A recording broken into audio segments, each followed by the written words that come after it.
આપ જોઈ રહ્યા છો સ્પાર્ક ટુડે ન્યૂઝ। જંબુસરમાં ભરૂચ લોકસભાના ઉમેદવાર મનસુખ વસાવાનું કેજરીવાલ ઉપર નિવેદન સામે આવ્યું છે। સિકોતર માતાના મંદિરમાં પૂજા અર્ચના કર્યા બાદ ઢોલ નગારા સાથે પદયાત્રા કાઢવામાં આવી છે। લીકર કૌભાંડમાં ફરિયાદ જે નોંધવામાં આવી છે તે અંતર્ગત બીજેપી એટલે કે ભારતીય જનતા પાર્ટી ઉપર આપ પાર્ટી ખોટા આક્ષેપ કરી રહ્યા છે। ભરૂચના આપ પાર્ટીના ઉમેદવાર ચૈતર વસાવાને જે કોર્ટે સજા કરી છે, બીજેપીએ નહીં। લોકસભાના ઉમેદવાર મનસુખ વસાવા ઉપર જંબુસરની પ્રજાએ પુષ્પવર્ષા કરી છે। બાબા સાહેબ આંબેડકરની પ્રતિમાને ફૂલહાર અર્પણ કરવામાં આવ્યા છે। છોટુ વસાવાને લઈને પણ નિવેદન આપવામાં આવ્યું છે, જેમાં જંબુસરના કોટ દરવાજા વિસ્તારમાં મનસુખ વસાવાએ સભા યોજી છે। જંબુસરના મુખ્ય બજારમાં જ પદયાત્રા યોજી છે। સાથે જ આ પદયાત્રામાં મતદારો પણ જોડાયા છે। ભારતીય જનતા પાર્ટીએ મને 7મી વખત ભરૂચ લોકસભા માટે ઉમેદવાર તરીકે પસંદ કર્યો છે। પહેલાં તો પાર્ટીનો ખૂબ ખૂબ આભાર માનું છું। ઉમેદવાર જાહેર થયા પછી લોકસભા વિસ્તારની અંદર આગેવાન કાર્યકર્તા હોય, સંગઠનના જે જૂના વડીલો હતા એ બધાને અલગ અલગ રીતના વ્યક્તિગત રીતના મળ્યો। ત્યાર પછી સાથે વિધાનસભા પ્રમાણેના સંમેલનો કર્યા, મોટા સંમેલનો થયા। અને ત્યાર પછી હોળી પર્વ આવવાના કારણે 2-4-5 દિવસ હોળીમાં અમે પણ વ્યસ્ત હતા। અને આજથી જંબુસર વિધાનસભામાંથી જિલ્લા પંચાયતની બેઠકો પ્રમાણે આખો કાર્યક્રમ આજે પ્રચારનો કાર્યક્રમ ચાલુ કર્યો છે। આજે જંબુસરની 2 વિધાનસભા અને જંબુસર નગરનો આજનો કાર્યક્રમ રહ્યો, ખૂબ સફળ કાર્યક્રમ રહ્યો। સારી સંખ્યામાં કાર્યકર્તા અને ભાઈ બહેનો ઉપસ્થિત રહ્યા। અમે લોકસભા 7મી વખત ભૂતકાળમાં કરેલા કામોના આધારે રાજ્ય સરકાર, ભારત સરકારની અલગ અલગ પ્રકારની જે યોજના છે એ લોકો સુધી પહોંચાડી છે, જરૂરિયાતમંદ લાભાર્થી સુધી પહોંચાડી છે। એ યાદ દેવડાવે અને આ લોકસભાની ચૂંટણી એ રાષ્ટ્રીય નેશનલ લેવલના મુદ્દાને ધ્યાનમાં રાખીને ચૂંટણી લડાતી હોય છે।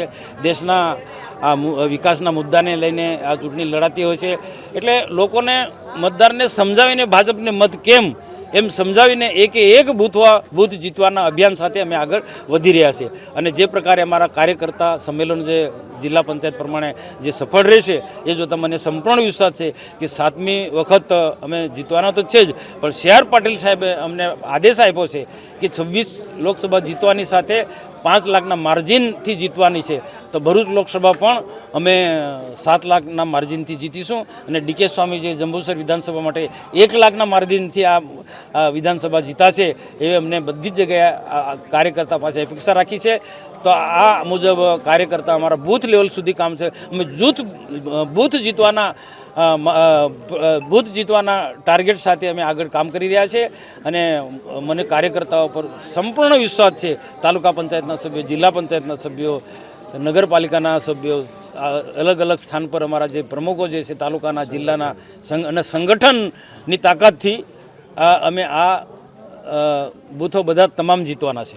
આદિવાસી સમીકરણની વાત કરીએ તો આજે છોટુભાઈ વસાવાએ ત્રીજો પક્ષ આદિવાસી ભારત એવું જાહેર કર્યું છે અને એમના પુત્ર જે દિલીપ વસાવા છે એમને અધ્યક્ષ બનાવ્યા છે અને ટિકિટ લેવાના છે એવી સમાચાર છે।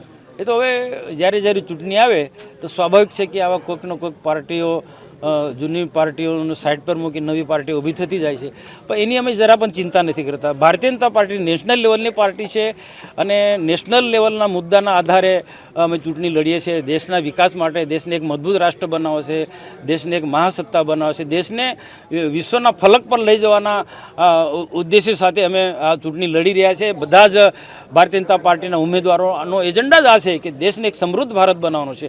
તો પછી સામે આવા કોઈ પણ નાના મોટા પ્રાદેશિક પક્ષો આવતા હશે કે પછી નવા પક્ષો હશે એને એમની રીતના લડશે, પણ અમે કોઈની લીટી ભૂસવાવાળા નથી, પણ અમારે લીટી લાંબી કરવાવાળા છે। અમે અમારા મુદ્દા છે, અમારું જે સંગઠન છે, અમે કરેલા કામોના આધારે આ ચૂંટણી અમે જીતવાના છે। આમ આદમી પાર્ટી ઈમાનદારીના પક્ષ તરીકે ઉભરી આવી હતી અને અત્યારે કેજરીવાલ જેલમાં છે, તો આમ આદમી જે આ વખતે ઉમેદવારી કરી છે, આપનું શું કહો છો? એ તો આપણે બધા જાણીએ છીએ કે દિલ્હીના અડધું કેબિનેટ જેલમાં છે અને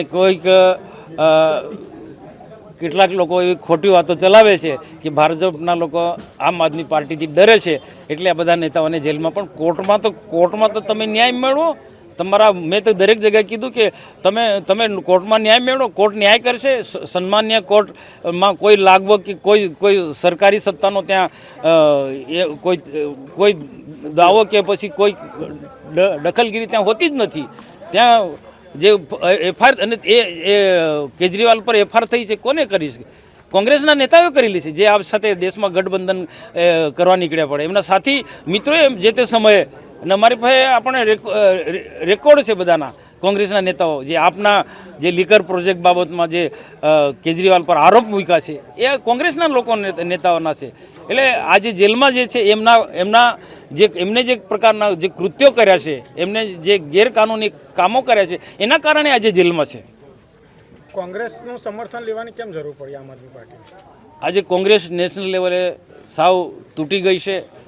એક સમયે દેશની આઝાદી પછી સોળે કળાએ કોંગ્રેસનો સુરત તપતો હતો, પરંતુ રાષ્ટ્રીય લેવલની જે પોલિસી ન હોવાના કારણે કોંગ્રેસે રાષ્ટ્રીય હિતના મુદ્દામાં ક્યાંય કામ નથી. હા, સત્તા ભોગવી, પણ માત્ર પાર્ટીને મજબૂત કરવાનો અથવા તો પાર્ટીમાં રહેલા નેતાઓનો વ્યક્તિગત વિકાસ થાય એના માટે કોંગ્રેસે સત્તામાં અત્યાર સુધી રહી અને દેશની ચિંતા ન કરે. અને દેશ મનમોહનસિંહના 10 વર્ષના સમય દરમિયાન એવો ખાડામાં ગયો ને એના કારણે દેશની જનતાએ કોંગ્રેસને સાઈડ પર મૂકી દીધી. અને આજે દેશને ભારતીય જનતા પાર્ટી જે રાષ્ટ્રીય મુદ્દા પર આજે કામ કરી રહી છે, રાષ્ટ્રીય હિતમાં કામ કરી રહી છે, એવી પાર્ટીના નેતા નરેન્દ્રભાઈ મોદીને પ્રધાનમંત્રી બનાવ્યા.